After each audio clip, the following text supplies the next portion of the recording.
So when is it going to be over? And what am I talking about when I say it's going to be over?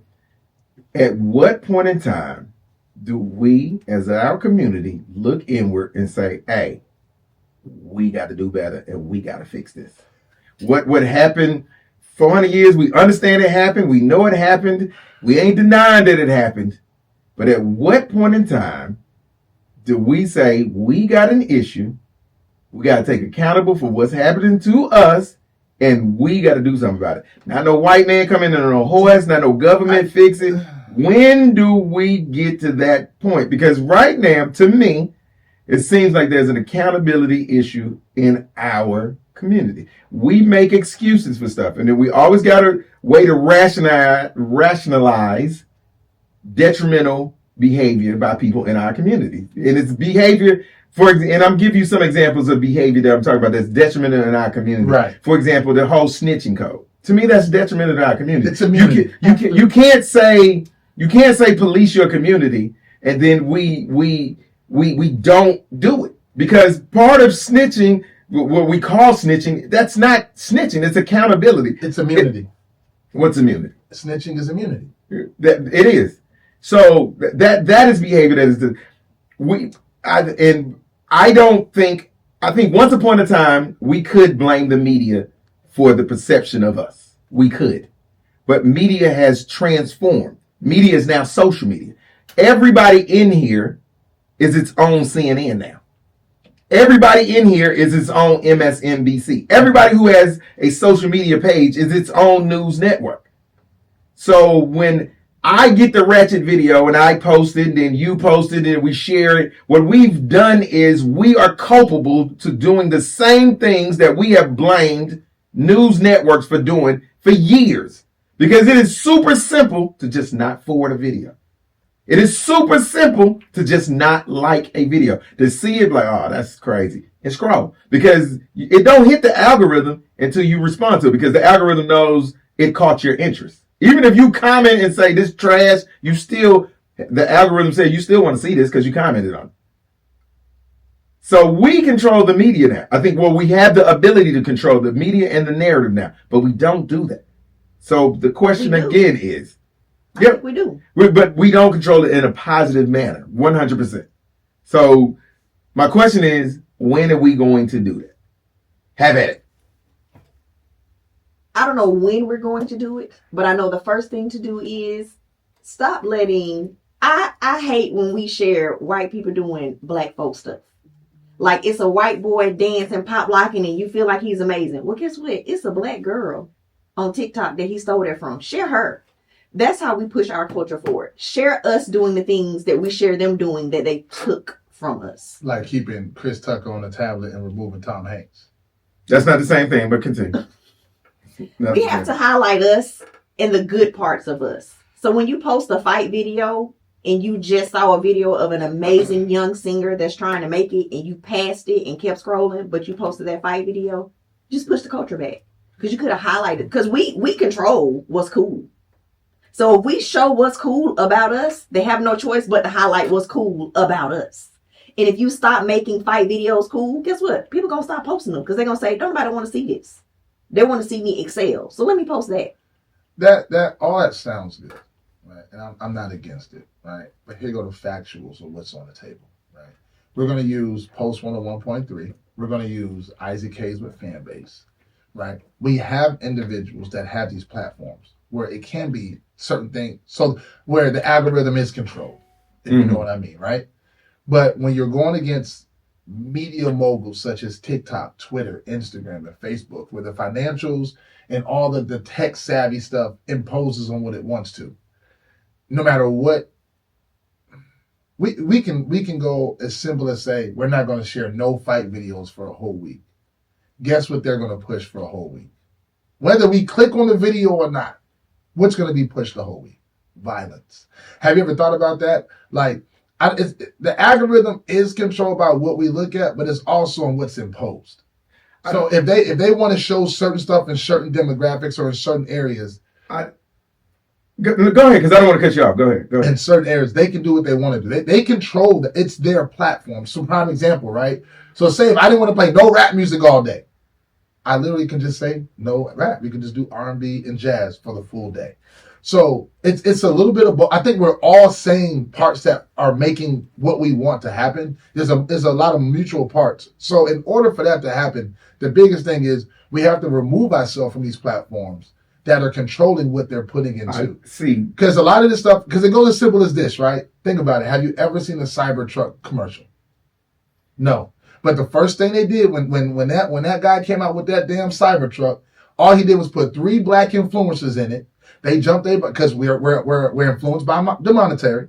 The influencers jumped in those and put it on Instagram and on TikTok, and next thing you know, everybody wants a Cybertruck. Okay, so let's there's accountability in multiple areas. It's not just with so let's roll it back a little bit. So I'm because you gave me a lot, so I got a lot of meat on this bone. I got to chop off a little bit at a time. So when you say I don't think the algorithm doesn't work that way. The algorithm doesn't work because to go in and totally push a certain thing to you, you gotta search it. No, you don't.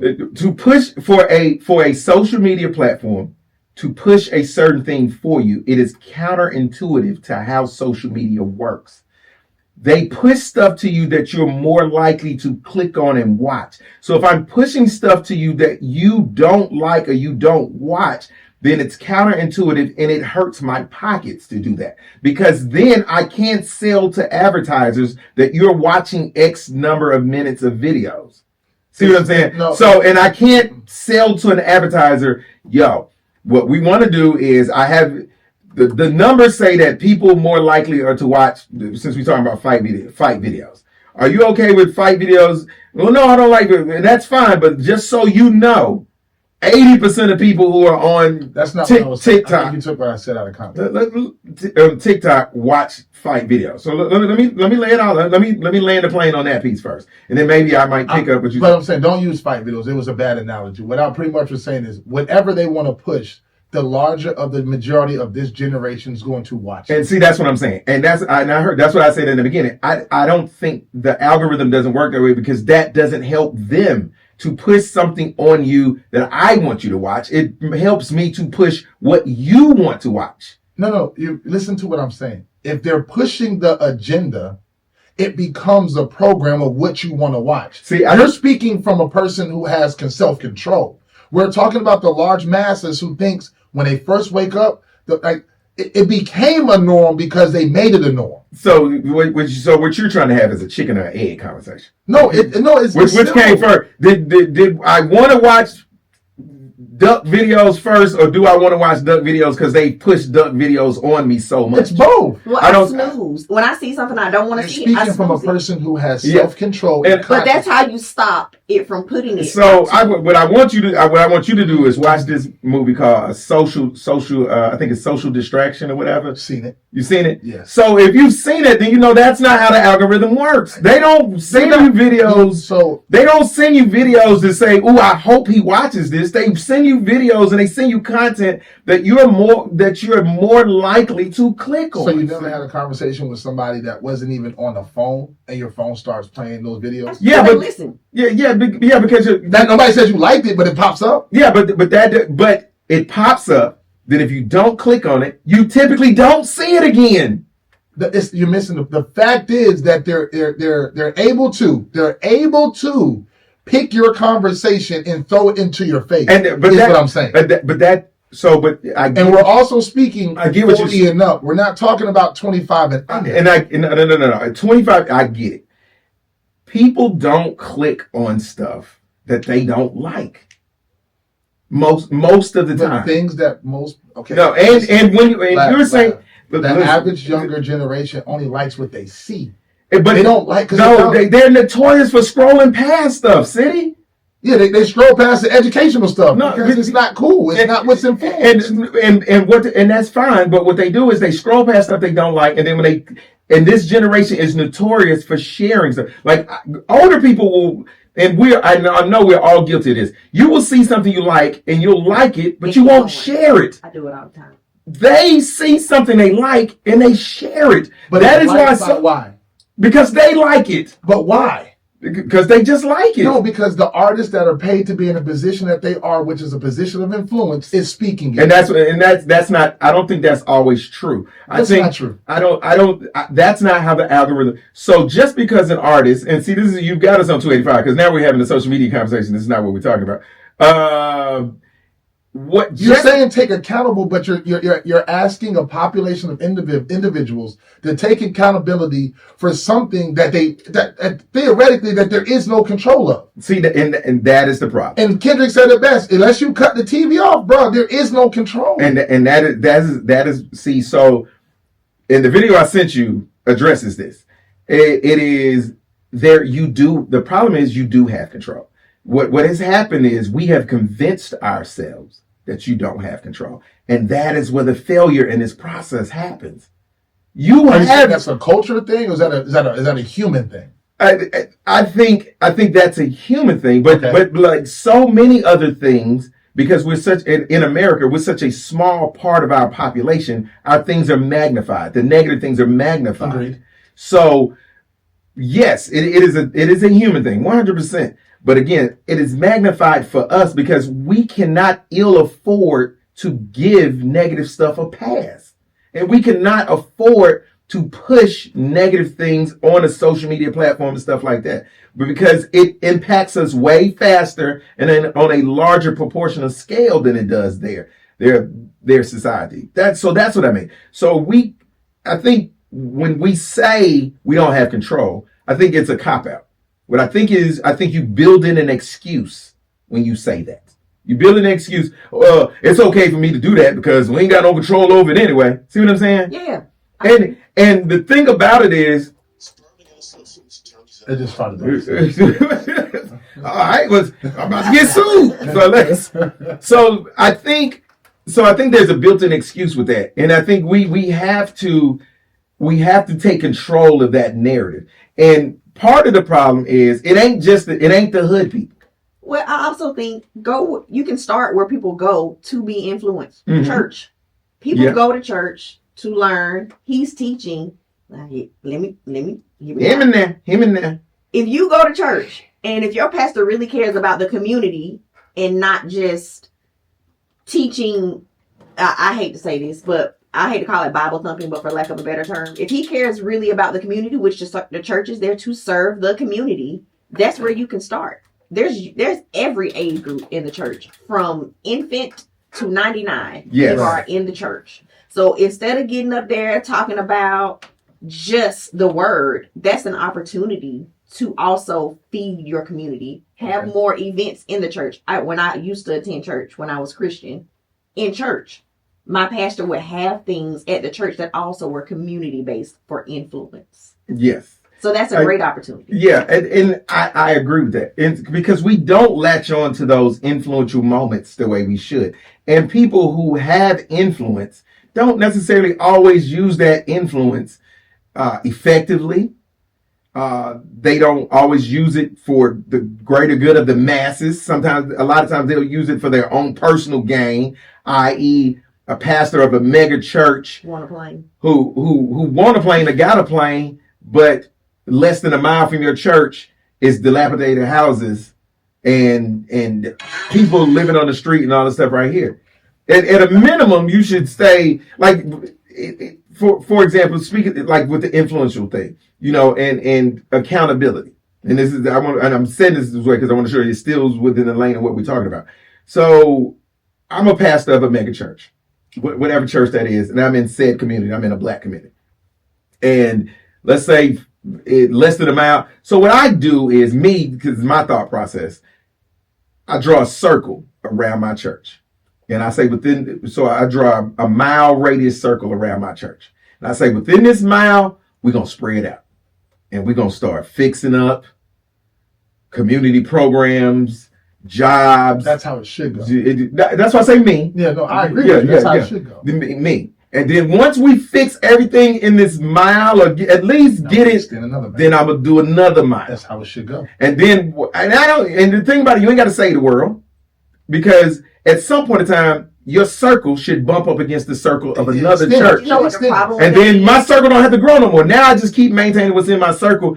And now, because my circle now bumps up to city's mega church to circle. See what I'm saying? Yeah, but the problem is, the pastor want to know, how much tithes did you pay before we build up your house? And that's the problem. That's the problem. But that, once again, that's the influence of money and power.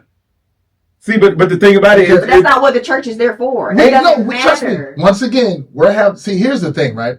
We're having a conversation with 3 individuals who have grown past the day-to-day thinking. You get them, like, they call them the conscious or the woke. You know what I mean? Yeah. You know what I mean? They put such a negative connotation behind it. But what you just said, I promise you, if one, right? We're not, and when people go, well, my church do it. Yeah, your church's population is up 24 people. And I bet you their church small. That's what I'm saying. Small churches are doing it. That's what I'm saying. They're like, well, my pastor do it. What church you go to? Riverdale or Riverside Baptist. What's the population of it? Well, there's 60 of us. I get it. Yeah. But we're talking on a scale of what you just implemented. Yeah. If one church, and it's got to be with purpose. Yeah, exactly. With purpose. Don't just say, "Oh, we're gonna go out in the community and pick up trash." No, you have to have a game plan. I am going to influence in a positive manner the people that are within this mile radius, and again, that is. But see, they get this brother right here on the street. What do you do? Well, I work so and so. But see, they blanket it, right? Yep, so that's what happens. Yep, right? You got to be a member of my church. And they blanket it, and they do something like this. We do get back to the community. We bought the football team uniforms. You get what I'm saying? Yeah. So and for me, it's like, okay, but what about the debate team? What about the black school program that's in that school? Why continue the process of what the issues are within our community? Yeah. There's more than sports. When it comes to our culture. But because this is the problem, like, it's not cool. It's not talked about. Well, we not about to get no debate team $10,000, but they'll go buy $20,000 of some shoulder pads. Yeah. So and we're not even gonna get into the whole religion talk, but I totally agree. If people did what you said, that will impact our culture. Now that right there, here's the issue though.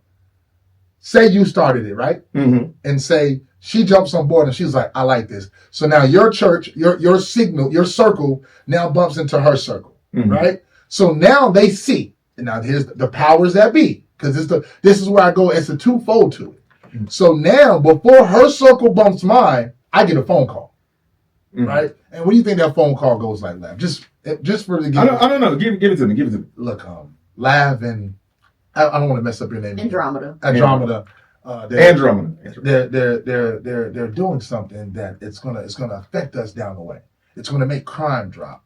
And if crime drops, there's no need for police officers. And they flip it. So then when it gets to me, and y'all go, hey, look, we teamed up. This is what's happened. Our communities are clean. Our streets are clean. Graduation levels done spiked up. Now the prisoner pipeline system's affected. But then they come to me and it's like, look, we're gonna just go ahead and pay you to not join that situation.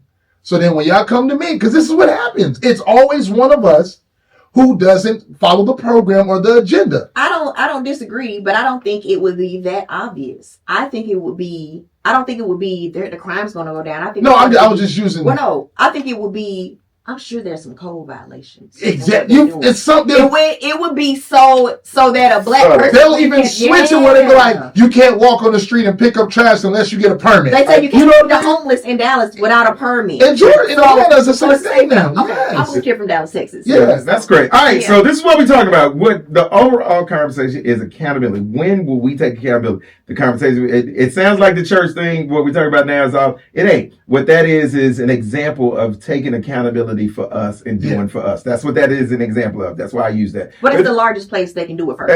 Exactly. Totally. That's the start. That's the starting. And that's why I use the church for that. And because we're in the South, and because church and religion is so influential in our communities. That's what we're talking about today. Accountability, black people. It's the Lav Luv Morning Show, Post 101.3. We're talking about how do we progress today. See, See, that's your generation stuck into that. What do you mean? Y'all are stuck in 8 years ago. No, it's not about 8 years. You act like these are new problems. How do you get your point across today? Because the same way you didn't care or listen to, when I say you, not specifically. I know what you're saying. Yeah. Didn't listen to Barack 8 years ago when he was the president. Talk about the one who switched affirmative action to DEI?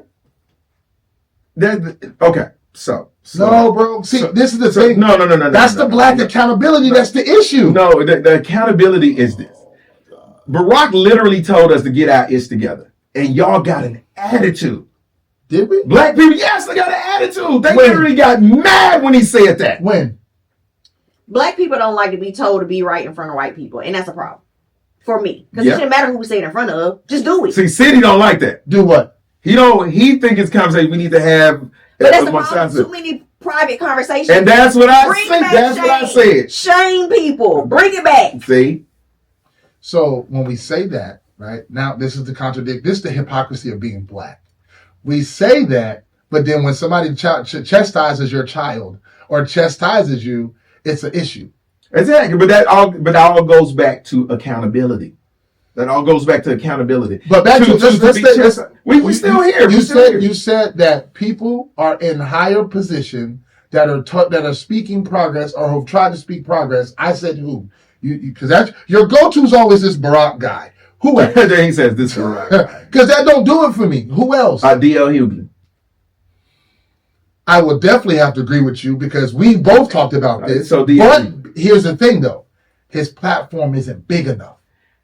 See. Let me. You know what I'm saying. I don't even have a disagreement with you. Okay. But I propose. So how do we maximize that platform? This statement. You got to start somewhere. I totally agree. So, but what you can't do is listen what you have done. City, everybody we throw at you, you shoot them down. I don't shoot them down. I just said his platform isn't big enough. I said influential. So it doesn't matter. He has a larger platform than Lav and City. But Lav, listen. So we start somewhere. No, listen what I'm asking you, right? And I really want you to interpret what I'm saying, right? I'm here. What I'm saying is in 2025. Pause. Go ahead. Go ahead. In 2025, influence starts at 20 and under. Right? And that's a part of the problem. No, listen, it can't be because 20 and under is the future. No, listen, no. Okay, the thing is, when we talk about the younger generation, instead of bringing out we're so focused on what they don't do. No, it's not even about that. Listen, bro, what you're not going to do is convince me that a person who has been living for 25 years and has 25 years of life experience, right, should be the influential force to push life for everybody. And that's what you're not. I believe the phrase "the children are watching." It's not the children are leading, the children are teaching, yes. The children. You only have 25 years of life. You have no context with a lot of things that happen in life. The people that have been here for 60 plus years have too much damn trauma. That's not true. It's very true. No. So then that makes no sense when we say that. But then when it comes to the side that's against us, the oppressive side, he can't be a senator. He's done too much. He's 70 years old. So when it comes to the other side, we want to put an age on it. No, but when it comes you cherry picking that. That's true. The first thing we holler about when anybody that's old and white in politics is say they've been here too long, they've seen too much. And okay, so let me tell you how you're cherry picking that. Is it not true? Is it not a true statement? That's not true.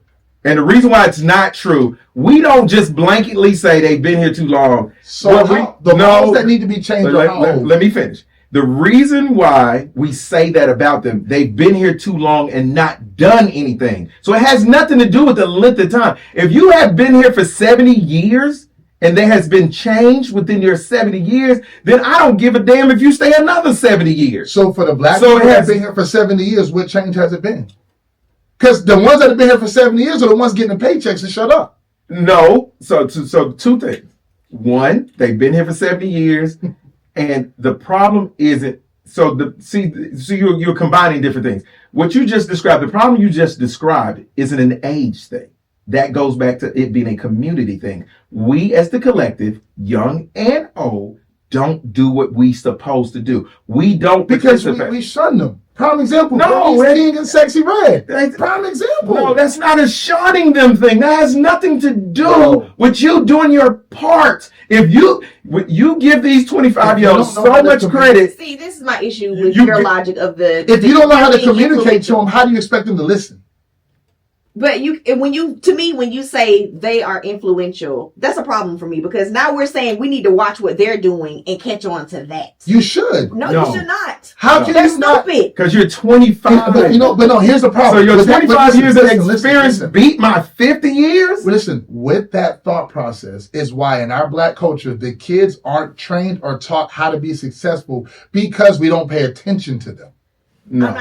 Now there are No you know, other there culture are does. some- No other culture does what you're talking about. They Okay. say listen to your elders. They take No care other of their culture on this elders. planet Sit does at that. the feet Okay. of your elders. I'm not sitting at the feet of a 20-year-old. No other culture. That's not- No other Now, culture does. now, can they help push what we teach? Absolutely, I because think- they're I the think it's ones a on problem. social media. Yeah. They can push what we teach, but I can't. Yes. I No, can't nobody in city don't miss Y'all have There's followed the always an rules. exception Y'all- to the listen, rule, though. Listen, generations before us and the generations before me have followed the rules of what they've been told to do for the longest. This is the first time in the culture of black people where the masses, not just a portion, the masses in this generation to come don't follow the rules that y'all have been following for decades. And right now, because of what you're talking about, we lead in damn near every statistical category and have fallen back in statistical categories that we had black advanced. women have the most degrees ever. Yes. And it ain't Oh, no, yes, it is. bro. Yes, Pull yes, up it is. now. This one I researched. Okay. Pull up the numbers. We will. We'll pull up those numbers. Pull up them numbers.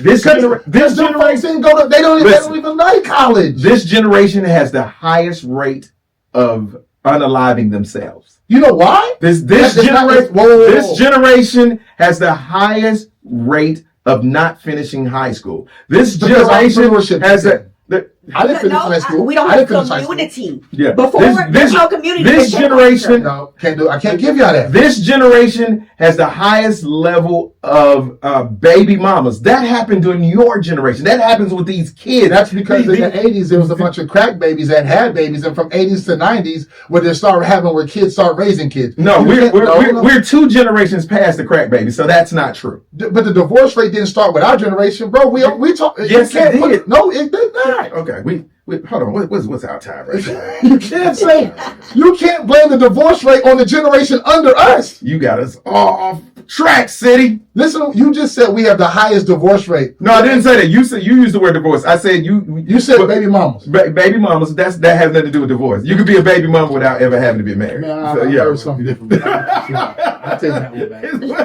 I take that one back. Yeah. You could be a baby mama without that right there. City.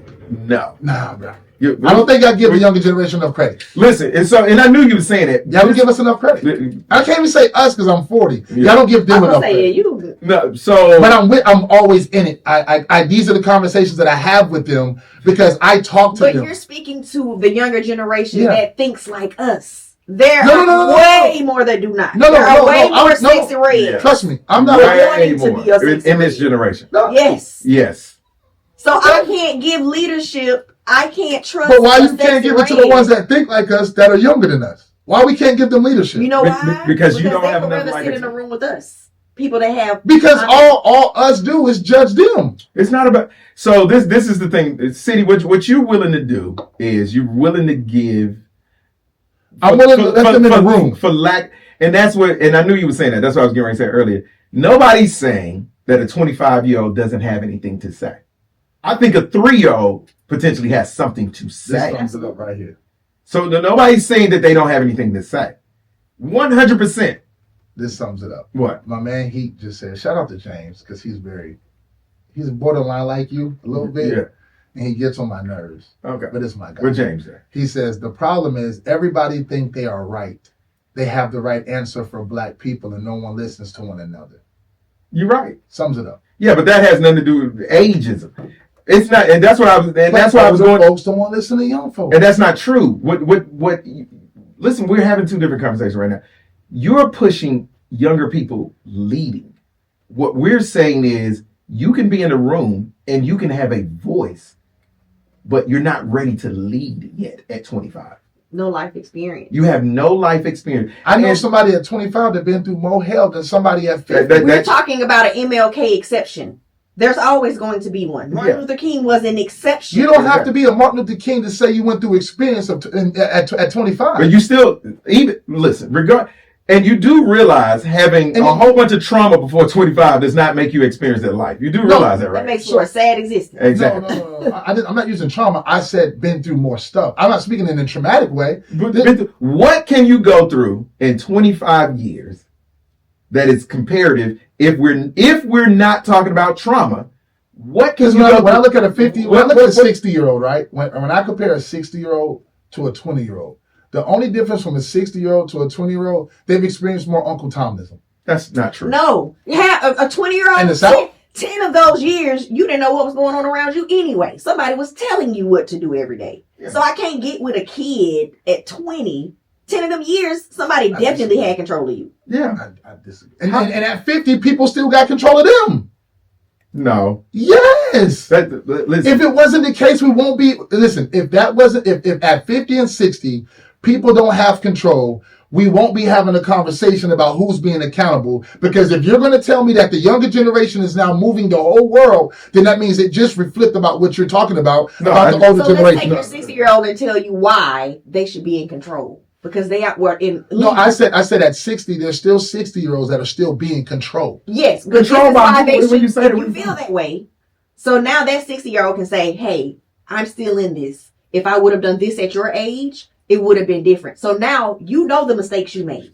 Go to that 20-year-old. This is where I messed up. Don't do this. But the difference is, so, and I'm only saying things that I've had when I had these conversations with the young folk. The difference is at 18, 17, 16, right? From a 60-year-old, half of them were dealing with stuff where they didn't even have a choice.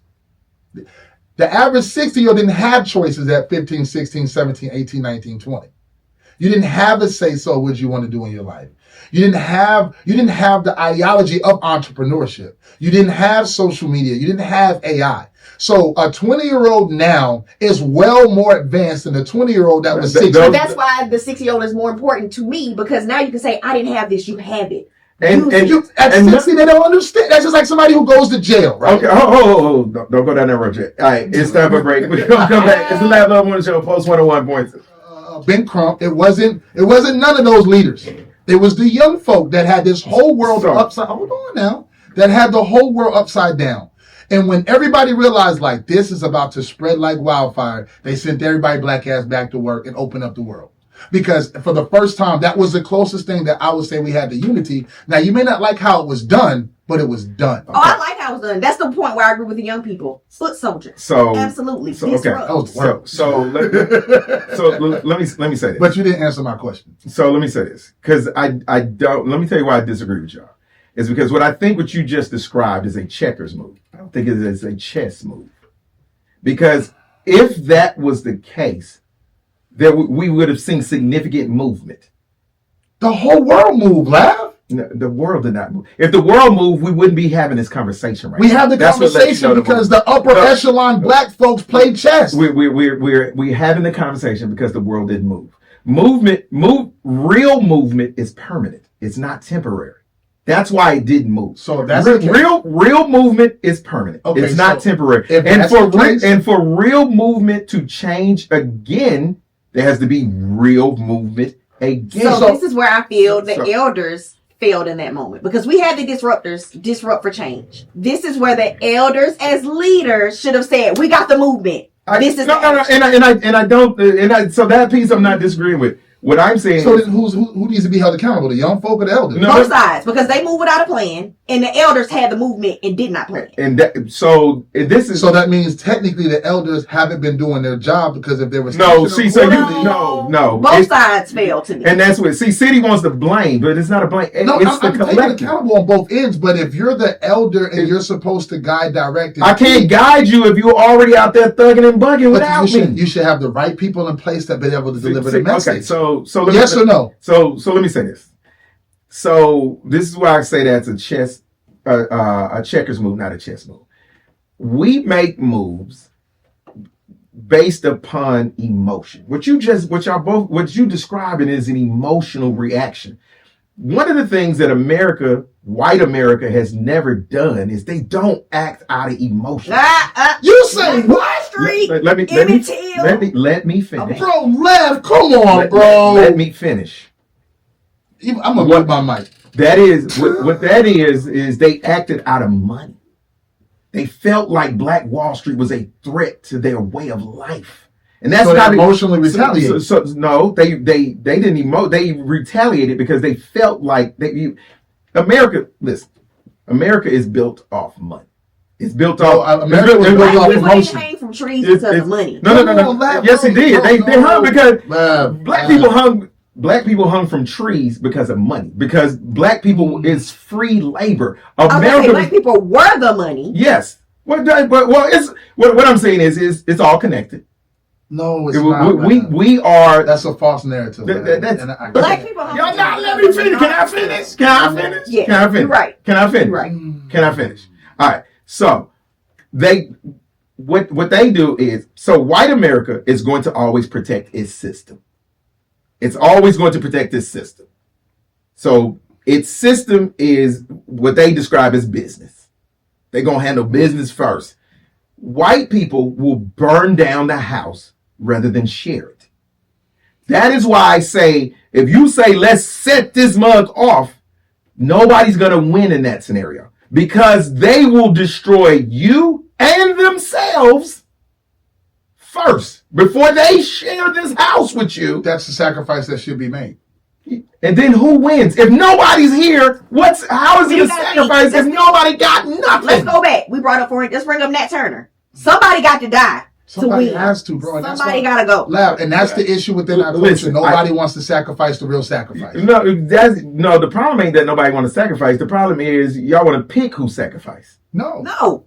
Yes, y'all do. You don't have to participate if you're afraid of the sacrifice. But don't knock the ones that are willing to do it. People that are afraid, there's a job for you too. Push paperwork. Yeah, but I think you pass the message. Cook for the people that are doing it. No. In the civil rights movement, it was people that was like, I ain't getting no dogs put on me. But I will sit in here and send out letters letting people know this was about to go down. Bro. I will get on the phone and make phone calls. And it's a job for everybody. And I get that. But all I'm saying is the way these white people operate, I don't think. But see, this conversation. So let's back it up. How does this? Okay, so let's play it out. The only way this changes, right? Because I'm gonna say something, and I got to speak for the mothers who've lost sons to police brutality, and this is where it kicks in, right? None of this shit is ever going to matter until the people are affected individually. If his son was not saying if he was to be affected so heartily by the system where it affected his bloodline or his family, he'll have a different thought process tomorrow. But that's the problem with the thought process. Why isn't it shouldn't be that? I know. Why isn't what's his name? Any of them your family? What do you mean? No, I know. Trust me. Ahmaud Arbery. Trust me. Why isn't he? I've been there for every last one of them. Trust me. Every mother I've met. So the difference is within our culture, it's not a problem if it doesn't affect us. And that's not true. Because we lost community. Exactly. It is true. Because I guarantee you, your conversation that's will change on defunding the police if you lost a family member to police. No, no. You can't tell me because I know me. So one, you assume that I've not had these types of experiences. No, my son has not been whatever by the police. But that's what I'm talking about. One, I'm dark skinned in the South. Yeah. So I guarantee you I've had and you grew up in Gwinnett, I grew up in Decatur. I guarantee I've had way more interaction with the police than you had. I guarantee you're definitely wrong. I guarantee you I have. As a black man in a rich white neighborhood. I can see how both of y'all could be. And I grew up in a time period where simply walking in Decatur, you can get stopped.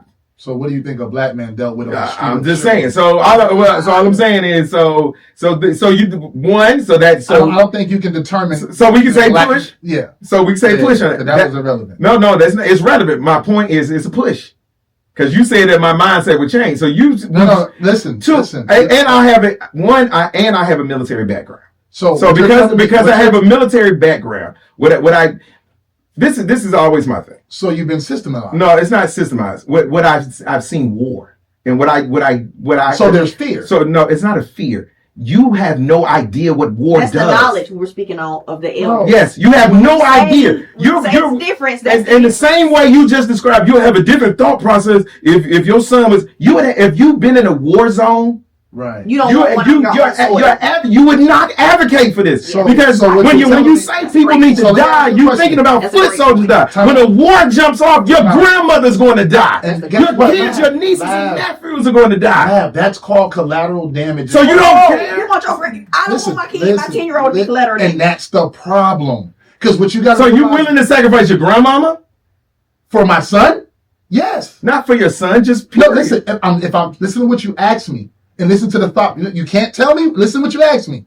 Am I willing to sacrifice my grandmother for the forward movement so my son and my daughter don't have to deal with it? No. When I think of sign, I think of what he's saying. Yeah, all those babies. You're assuming that your son and daughter not going to be affected. In a war, your grandmother goes and your kids go. Did Emmett Till have a choice? Yeah, Emmett Till had a choice. What was his choice? Emmett Till. I heard. Wait a minute. What choice did he have? That's on me. I heard Emmett Till. You say Emmett Till, but I heard Nat Turner. My bad. Got it. I was like, whoa. Yeah. Emmett Till had a choice. No, Emmett Till didn't have a choice. Did Ahmaud Arbery have a choice? Ahmaud Arbery didn't have a choice. Did Mike Brown have a choice? So what I'm saying is, there's been many of us in our culture that didn't have a choice, that were collateral damage for emotional white systematic movement. But there wasn't a war. That is a war. Because if you walk outside and get popped because you're black, that's a war. There's no reason behind it. Started. That's not. See, he doesn't. It doesn't. But that's the point. We're always reactive. No, you don't. No, you don't. See what you just said, City. You have no idea what a war looks like. Okay. You have no idea what a war looks like. No, you can't say that. I have no idea what the war that you've been involved look like. Because that's a real war. Follow Islamify on Instagram. Yeah. You will see war. Yeah, I follow Islamify. This what you're doing right now is the equivalent when people say, "Oh, the NFL's draft is like a slave auction." No, it's not. Do I agree with war when we organize the war and not just go in fighting? Yes, I do. Because if you come to me and say, this is the plan, we're going to take the children and we're going to put all of them here in each state will have 5 cities where we've centralized children and elderly. And we will put this many people around those children and elderly to protect them as best we can, because there's still going to be a way somebody gets in. But if we have systems in place where we can say, we are going to war, these are our soldiers, these people will protect these people in these places, I agree with war in that situation. Absolutely. Let's kick it off. All right. We on it. It's the Lav Luv Morning Show, Post 101.3.